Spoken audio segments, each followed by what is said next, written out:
The metal community has lost a legend, a very important figure in the development of heavy metal, and that is Jonny Zazula, also known as Johnny Z. He has passed away at the age of 69.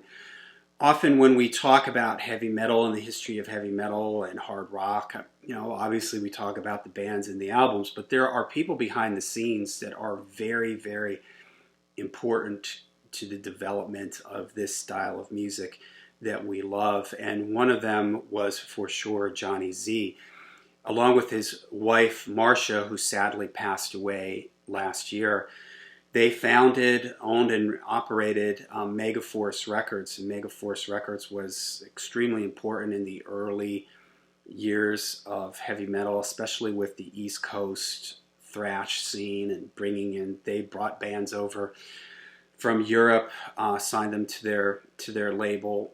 He also had a music store called Rock and Roll Heaven, and Megaforce and Rock and Roll Heaven and Johnny Z, he was sort of the ambassador for heavy metal, especially on the East Coast. I often think of Brian Slagle was the West Coast metal figure with Metal Blade Records, and Johnny Z was the guy for the East Coast. I was too young to have experienced Rock and Roll Heaven and the Metal Militia crew and but you read about those stories all the time and how important Rock and Roll Heaven was in that whole scene, and how Johnny Z would bring bands over and have them play or set them up with shows in the New York or New Jersey, tri-state area.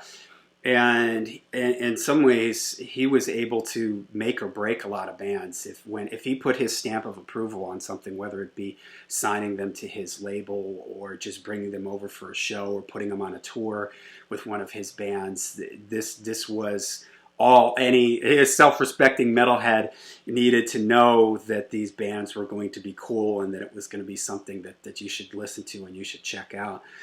One of his more famous signings is Metallica and their first album, Kill 'Em All. He brought Metallica over from the West Coast and basically created Megaforce Records for Metallica. And you think about what an important band Metallica is and what an important album this is.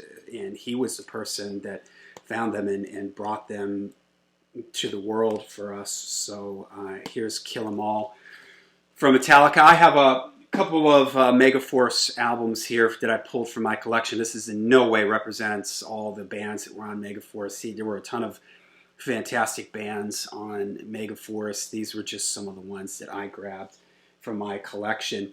He had a lot of East Coast bands. Again, he sort of represented that East Coast metal thing, especially the early East Coast thrash scene. So Anthrax, Spreading the Disease. And if you look at the back of the album cover here, you can see these sort of cartoon drawings here. And there's Johnny Z right there saying, "This is all day," his phone ringing off the hook.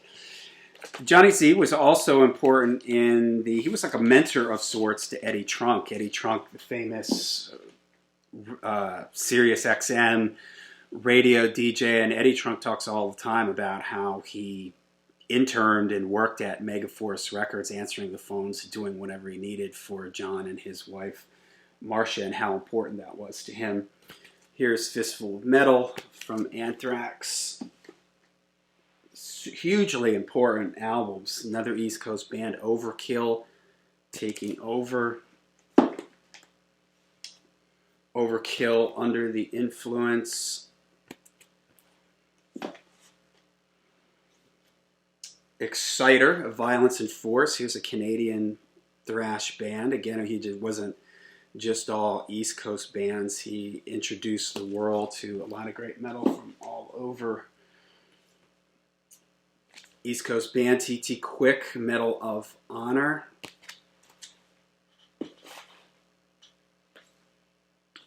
King's X, Gretchen Goes to Nebraska. They didn't do just thrash, they did branch out and do other things like King's X, Stormtroopers of Death. Here's an amazing one, Merciful Fate, Melissa, right, from Denmark. Man of War, Into Glory Ride. a lot of these bands would blossom and go on to, like Metallica, they would go on to, I forget, Elektra, and bigger labels. And it was really all because of Johnny Z and him hearing their No Life Till Leather demo, bringing them to the East Coast, setting them up with some shows, putting them on Megaforce. And Eddie Trunk always talks about this. This was a big one. Ace Frehley's Comet. This was done also with Atlantic Records, but I guess Megaforce was also involved in that signing. So Johnny Z, a hugely influential, very, very important and well-respected father figure, really, of the East Coast metal scene and the metal scene in general. So this is a very sad loss. So Johnny Z, rest in peace, and thank you for turning us on to so many great bands, and thank you for all the great music and everything you did for heavy metal.